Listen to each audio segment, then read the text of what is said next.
இந்நிகழ்ச்சியில் பேசப்படும் கருத்துக்கள் அனைத்தும் அவரது தனிப்பட்ட கருத்துக்களாகும். இந்நிகழ்ச்சியும் நிகழ்ச்சி தயாரிப்பு குழுவும் உண்மை டிவி நிர்வாகம் எவ்வித கருத்துக்களுக்கும் பொறுப்பாகாது. அனைவருக்கும் வணக்கம்.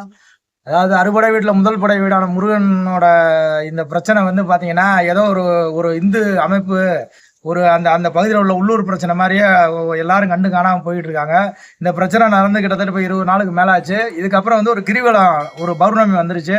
அந்த பௌர்ணமிலையும் கிட்டத்தட்ட வந்து பல்லாயிரக்கணக்கான பேர் இதில் கிரிவலம் போகிறாங்க, பிரசாதம் கொடுக்குறாங்க. எல்லாம் இது வந்து மதுரை மாவட்டத்தை சுற்றி இருக்க மக்கள் பூராவுமே வந்து இது ஒரு பிரச்சனையாக தெரிஞ்சுக்கிட்டு அதை இப்படி ஏதோ கண்டு காணாமல் போடுறது வந்து நம்மளுக்கு ஒரு வேதனையான விஷயமா இருக்குது. இதில் வந்து உள்ளூரில் இருக்கக்கூடிய அந்த ராமலிங்க அண்ணன் மாதிரி இந்த பகுதியில் இருக்கக்கூடிய இந்து அமைப்புகளை சேர்ந்தவங்க தான் தொடர்ந்து போராடிக்கிட்டு இருக்காங்க. இது வந்து அவங்க வீட்டு பிரச்சனை கிடையாது. அவங்கெல்லாம் வந்து சாதாரண நிலைமை மேலே, அதாவது அன்றாட காட்சின்னு சொல்லக்கூடிய எல்லாரும் வந்து ஒரு சாதாரண விளிம்பு நிலையில் இருக்கக்கூடிய ஒரு இந்த நிலையிலையும் அவங்க போராடிக்கிட்டு இருக்காங்க. இந்த பகுதியில் இருக்க மிகப்பெரிய செல்வந்தர்களாக இருக்கட்டும், இந்த பகுதியில் இருக்க அதாவது மடங்கள், இதில் மண்டகப்படி வச்சிருக்க மகால்காரங்க, இதை வச்சு வருமானம் சம்பாதிக்கக்கூடிய யாருமே அந்த போராட்ட களத்துக்கு வராது. இன்னும் கொஞ்சம் வருந்தத்தக்க வேண்டிய விஷயம். இது வந்து என்னன்னா, இது ஒரு விழிப்புணர்வு பதிவு.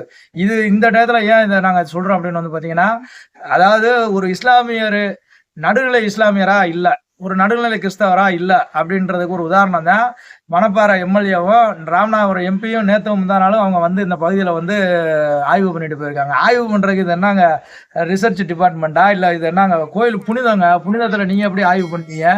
ஒரு இந்து சமய அறநிலையத்துறை கட்டுப்பாட்டில் இருக்கக்கூடிய ஒரு மிகப்பெரிய ஒரு இடம், நீங்கள் மலைன்னு கூட சொல்ல வேணாம், ஒரு இடம், ஒரு ரெவென்யூ ரெக்கார்டுக்குள்ளே இருக்கக்கூடிய அந்த இடத்த வந்து தாசில்தார், டெபுட்டி தாசில்தார் கீழே வந்து ஆர்ஐ விஓ அவளோட அனுமதி இல்லாமல் ஒருத்தர் உள்ளே வரவே கூடாது.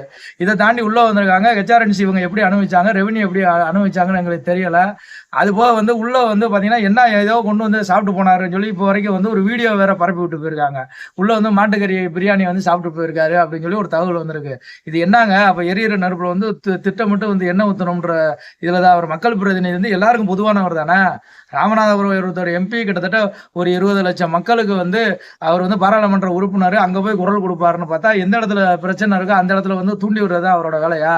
இதை வந்து புனிதப்படுத்தும், அதாவது நாங்கள் வந்து புனிதப்படுத்தணும்னா இது வந்து கந்தரோட மலை, இது வந்து பாடல் பெற்ற தலம், இது வந்து மேகம், அதாவது மேருமலைன்னு நாங்கள் சொல்லுவோம். இதுக்கு வந்து அடித்தூரே கிடையாது, இது வந்து மேருமலை. அதுபோக வந்து சக்தி பீடம், 5 சக்தி மலைன்னு இதில் அந்த துர்க்கை சன்னதி உள்ள இருக்கு.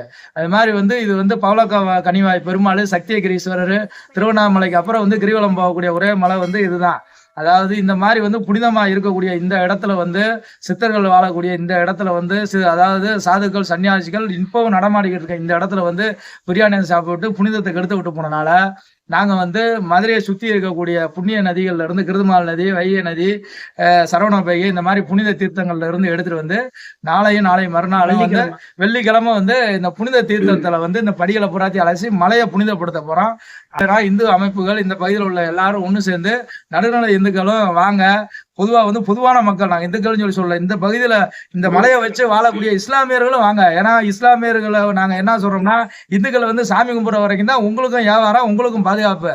இது வந்து ஒரு தர்காவை ஆச்சுன்னு வச்சுக்கோங்க, நீங்கள் எங்கன்னா வியாபாரம் பார்ப்பீங்க, பீப்பு கடை தான் போடணும், இப்படிதான் உங்களுக்கு. அதனால வந்து இந்த சூழ்நிலையை புரிஞ்சுக்கோங்க. கண்டிப்பாக வந்து இந்த பகுதியில் இந்த வீடியோ பார்க்குற அனைவரும் வந்து கந்தர் மலையை காப்போம், அதாவது புனிதத்தை காப்போம்னு சொல்லிக்கிட்டு இந்த இந்த விஷயத்தை முன்னெடுத்து இருக்கக்கூடிய இந்த அனைத்து பேருக்கும் அவங்க பொறுப்பாக தொட்டு இந்த மதுரை மாவட்ட மக்கள் சார்பாகவும் முருக பக்தர்கள் சார்பாகவும் எங்களது நன்றியையும் வணக்கத்தையும் தெரிஞ்சுக்கிட்டோம். கந்தனுக்கு அரோகரா.